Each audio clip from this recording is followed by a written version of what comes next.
Hey everybody, welcome back. I am so glad to be back here on the channel, doing some new videos for you guys.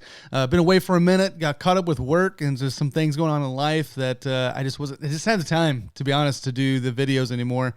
And so, but something new and exciting has happened in my life, and I just want to share that with you today, and hopefully give you some encouragement and some fun things to think about. For your own future, for your own sense of learning and purpose in life. And so anyway, this is going to kind of be more of a vlog style. I think I'm going to start going that direction with these videos, mainly because it's going to be easier to edit, faster to do them. And I don't want the quality to be, down or anything, but it's just reality is I just don't have time. And the reason I don't have time is because I am starting my PhD this fall. I am super excited about that. Something I've been wanting to do for a while. Actually got accepted to the school last year, but I decided to defer because I really wasn't sure if I wanted to do it.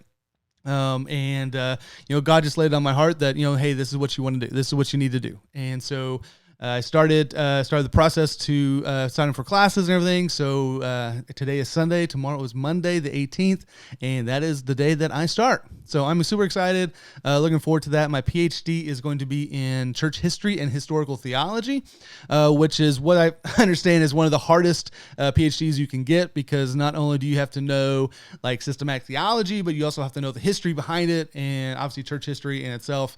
But that's okay. I love history, so it's not going to be something that's going to be dreadful. I know for some of you out there, history is just the most boring thing you can come across, and that's okay. History is not for everybody. So I just kind of wanted to go over some reasons why I'm pursuing my PhD, and if you're thinking about pursuing higher education, even if it's a undergrad or something like that, some of the questions that I ask myself may be helpful for you as you are trying to figure out, hey, where am I going in life? What's my next step? Do I need to go back to school? So first thing is, I was pastor in a church. I was a youth pastor, and I was learning on my own, growing on my own, and I just felt like I kept hitting this wall. Like there was a sense of like I could learn so much through just what I was reading and trying to write a little bit on the side. And I just kept hitting a wall. I just felt like, I need to be around people that are pursuing the same goals, same interests, and being around people that are, trying to study the same things and asking questions and coming up with new ideas. And I just couldn't get that where I was at the time. I mean, it's not, you can do that on your own. I mean, especially if you have a blog or something, you can, converse with other people. But just felt like, I was really missing that. And so, even though I was still serving at the church, I was still thinking about pursuing my PhD in line with, doing my church ministry. And then I just, this past year, kind of took a break from ministry for a while.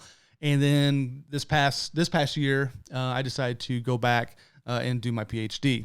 And with the goal of being a professor. I mean, that's ultimately the goal, is to teach at the higher academic level. But I want to go back to learning a little bit, because, one of things you see on the internet all the time is this idea of, being an expert in one thing or many things, or, constantly be learning. And I agree with that. I think we all as individuals should always constantly be learning. There's so much out there to learn about that you can never, in a million years expect to know it all. I mean, we can be considered an expert in one thing.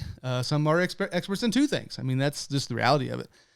So, I would encourage you that if you're thinking about pursuing higher education, ask that question, why? Why am I wanting to learn more? Is it because I'm feeling stuck? Is it because I feel like I need that extra push? I know for some of us, we're procrastinators. I know I'm a big procrastinator, and sometimes having that deadline there, it definitely puts a little, put your feet on the fire, so to speak. So anyway, that's something that I would encourage, if you're thinking about doing higher education, maybe if it's because you're wanting to learn more, that is definitely a good reason to do it. Another reason to go, pursue higher education is for your profession. I know if you're going into ministry, a master's of divinity is often required, or at least encouraged. And then, of course, that means undergrad and of course, post-grad. If you wanted to be a professor or something like that, doctorate level stuff is, obviously what you want to be striving for. And, I always tell young people, especially with how college is so expensive these days, I ask them, okay, what do you want to do? And deciding what you want to do, does that require a degree? because, there's a lot of jobs out there that don't require degrees anymore. Or if you're going to go into a trade or something like that. I mean, there's so many different schools that will pay for your schooling, why you work, why you make money. And so don't go into education with the mindset, I just want to have these degrees attached to my name, because the reality is it doesn't matter at the end of the day, because there are so many people out there, so many people that have bachelor's degrees, have master's degrees that are working at Walmart. And unfortunately, the same thing is in PhD work. There are a lot of people out there who have PhD that are doing jobs that do not require one. Now, that could be their own choosing, but the reality is PhD work is very competitive. Academics, the academy is very competitive to get in, mainly because a lot of, especially, Christian colleges and even just secular colleges are shrinking. I mean, a lot of people aren't going to college as much as they used to. There's this big push back in the early 2000s, in the 90s. Everybody wanted, needed to go to college. And then 2008 happened, everything changed, right? So that's, those are the two big reasons why I'm pursuing my PhD. One is, obviously to continue to learn, but two is my goal, in profession is to be a professor. Now, I would encourage you that, like I said, if you are going to pursue PhD or a master's degree just because you want the letters, don't do it. Your heart won't be in it. You won't have the drive. You won't have the push. You just won't do it. You won't do well. You'll finish. You may finish, you may not. And I would just encourage you that if you're thinking about pursuing higher education, whatever level, bachelor's, master's, or PhD, ask why are you doing it? What's the purpose? Is there a goal? There are some great articles online about pursuing doctoral work. I know Kevin DeYoung has written some great articles. I'm sure there's other secular writers have written on why they're pursuing PhDs. I mean, if you can just Google or just look up here on YouTube, there's a lot of other reasons too. So those are my two things. Just wanted to kind of make that a big announcement on my channel here. And going forward, this channel is going to be focusing on basically kind of teaching you what I'm learning a little bit. Some of the, whether it be study habits, reading habits, just some tools and resources I've done to help my education. Because I love education. I think education is important. I think reading and writing is very important to the soul. I know not everybody's a writer, but I think everybody can read and enjoy reading, find things that they do enjoy reading. It's so much more fruitful, so much more, it's a better medium than the typical, scrolling through YouTube or Instagram, Facebook, whatever.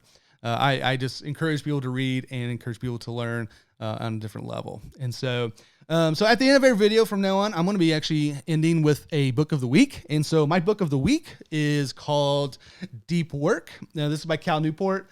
I just had to reread this for a class I'm taking. It's an intro class for my PhD. I've read this book twice before, so this is my third time reading it. Great book. Cal Newport dives. If you don't know who he is, he's a mathematician, actually at Georgetown University in Washington, D.C.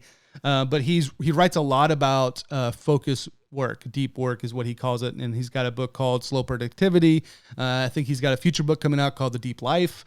And so he talks a lot about basically getting away from the distractions of the world and focusing on what, in this case, in your work, whether it be, work in school, work at your workplace, even work at home. So Deep Work by Cal Newport, I would highly recommend it. Like I said, I've read it 3 times. It's going to challenge you. It's going to change you in a lot of ways, I believe, for the better, because you're going to find times and areas where you can focus and be more productive than you ever thought you could be. But it's also a great encouragement to we have the excuse that we don't have a lot of time, but the reality is we have a lot of time. And Cal Newport dives into that. Some talking about getting rid of social media for a time being, talking about blocking out moments of time where you work specifically in certain areas, whatever that is, whether it be a job, your life, whatever. So Cal Newport, Deep Work. I would recommend this. I think all his books except maybe 1 or 2. I really, really like him as an author. And I would just encourage you to go and read that. So, well, thank you guys for watching. Like I said, this is new content, new video. It's been a while, a new direction for this channel, but I'm looking forward to sharing with you just my journey through my PhD for the next 4 years. And I hope you learned something from it. And we'll see you guys next week.